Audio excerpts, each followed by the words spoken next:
hello guys सज्जनों मित्रों की हाल चाल है ठीक है वधिया जी यार वधिया जी ते यार ਅਸੀਂ ਅੱਜ ਚੱਲੇ ਆ ਮੁੱਲਾ ਹੀ ਫਰੂਟ ਚਾਟ ਖਾਣ ਉਕਾੜੇ ਤੋਂ ਲੇਕਿਨ ਜਾ ਰਹੇ ਅਸੀਂ ਪੈਦਲ ਆਏ ਜੀ ਮਾਵੀਆ ਤੇ ਆਏ ਜੀ ਸਊਦ ਐ ਔਰ ਬਾਬਾ ਜੀ ਦੀ ਇੱਕ ਟੀਮ ਹੈ ਮਾਵੀਆ ਤੇ ਸਊਦ ਦੀ ਇੱਕ ਟੀਮ ਹੈ ਇੱਧਰ ਵੇਖ ਯਾਰ ਸ਼ਕਲ ਤਾਂ ਵਾਹ hello excuse me please take a side ਇੱਧਰ ਦੇਖੋ ਤੇਰੇ ਨਾਲ ਬਾਬਾ ਇਹ ਸਾਡੀ ਡੀਲ ਹੋ ਗਈ ਹੈ ਕਿ ਅਸੀਂ ਜਾਣਾ ਉਕਾੜੇ ਫਰੂਟ ਚਾਟ ਖਾਣ ਤੇ ਇਹਨਾਂ ਨੂੰ ਅਸੀਂ ਕਿਹਾ ਤੁਸੀਂ ਸਾਡੇ ਨਾਲ ਲੈ ਕੇ ਜਾਣਾ ਤੇ ਇਹਨਾਂ ਕਿਹਾ ਅਸੀਂ ਤੁਹਾਨੂੰ ਲੈ ਕੇ ਚੱਲਾਂਗੇ ਤੇ ਤੁਸੀਂ ਸਾਨੂੰ ਫਰੂਟ ਚਾਟ ਖਵਾਣੀ ਅਸੀਂ ਉਹਨਾਂ ਨੂੰ ਫਰੂਟ ਚਾਟ ਖਵਾਣੀ ਹੈ ਸਾਨੂੰ ਲੈ ਕੇ ਚੱਲਣਗੇ ਫਰੂਟ ਚਾਟ ਖਵਾਵਾਂਗੇ ਰਾਤ ਜਿਹੜਾ ਮੁੜਿਆ ਤੇ ਉਹ ਹਾਰ ਗਿਆ ਲੱਗਦਾ ਵੀ ਇਹ ਅੱਛਾ ਯਾਰ ਵੇਖ ਸਕਦੇ ਮੈਂ ਉਕਾੜਾ ਪਹੁੰਚ ਚੁੱਕਿਆ ਇਹ ਨਿਸ਼ਾਨੀ ਉਕਾੜੇ ਦੀ 12 ਵੱਜ ਚੁੱਕੇ ਨੇ ਹਾਂ 12 ਵੱਜ ਚੁੱਕੇ ਨੇ ਤੁਸੀਂ ਦੇਖ ਸਕਦੇ ਹੋ ਸਿਰਫ ਗਿਨੇ ਚੁਣੀਆਂ ਕੋ ਬੱਸਾਂ ਜਾ ਰਹੀਆਂ ਨੇ ਇਹ ਸਾਡੇ ਪਿੱਛੇ ਬਾਈਪਾਸ ਹੈ ਮੇਨ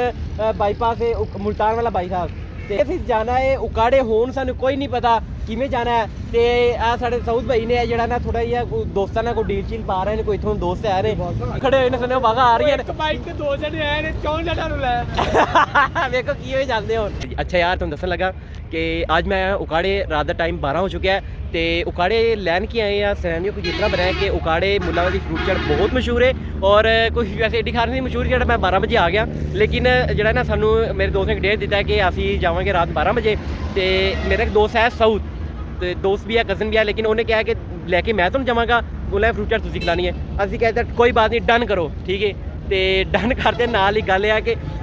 घरों निकल पे असी जेब च रुपया नहीं हैगा ठीक है फ्रूट चाट खाने वास्ते जिन्ने पैसे चाहिए उन्ने है ने लेकिन सफ़र तो 1 रुपया नहीं साढ़े घरों लेगा असी पैदल निकले हैं साढ़े ना बाईपास तो घर का सफ़र तकरीबन 1.5 किलोमीटर है 1.5 किलोमीटर पैदल बाईपास से आए चुके हैं बाईपास हो गई 8-10 बसा अभी मिन्नत तरले किए लेकिन सानू लैके जाओ मतलब बिठा लो सानू नहीं बिठाया रात के 12 बजे टाइम थी कोई कहता जी टोर वगैरह कोई भी हो सकता लेकिन और उस अलावा साढ़े को किराया भी नहीं हैगा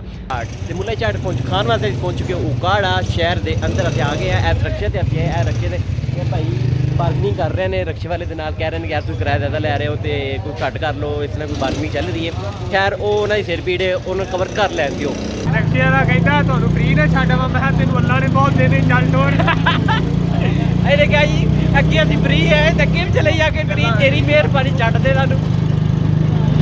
ਉਹਨੂੰ ਬਚਾ ਲੈਣਾ ਤੂੰ ਉਹਨੂੰ ਵੀ ਪਤਾ ਲੱਗ ਗਿਆ ਬਸ਼ਰਮ ਹੈਗੇ ਨੇ ਜਿੰਨੇ ਦਿੰਦੇ ਨੇ ਰੱਖ ਲਵੋ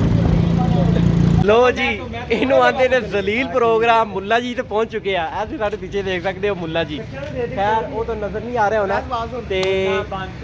ते खैर मुल्ला जी फ्रूट चाट बंद है पूरा साडा कीता सफर 40-45 किलोमीटर सफर किया जाया गया कू करते गया कोई नहीं पिया मुल्ला बंद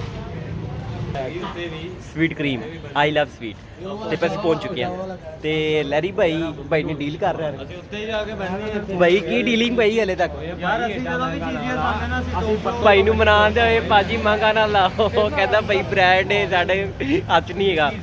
ਤੇ ਖੈਰ ਦਿੱਲੀ ਸਵੀਟ ਬੰਦ ਸੀ ਅਸੀਂ ਹੁਣ ਆ ਚੁੱਕੇ ਆ स्वीट क्रीम पे ठीक है देखो इतने इंजॉय करने आगे की होता है थोड़े नाल इंजॉय करने बाकी व्यू तुम दिखाने पीछे मेरा चीज़ भी है वैसे उकाड़ा काफ़ी ज़्यादा अपडेट हो चुका है हम आ गए हैं स्वीट पे ब्रांच ਤੁਹਾਡੀ ਲਾਹੌਰ ਵਾਲੀ ਤੇ ਕੰਮ ਤੁਹਾਡੇ ਉਕਾੜੇ ਵਾਲੇ लहरी भाई ओनली कार्ड पेमेंट करते हैं कैश अपने साथ कैरी नहीं करते तो आज यही ब्रांड का पट्टा पड़ गया कार्ड पेमेंट ये कौन सा ब्रांड है जहाँ पे कार पेमेंट नहीं होती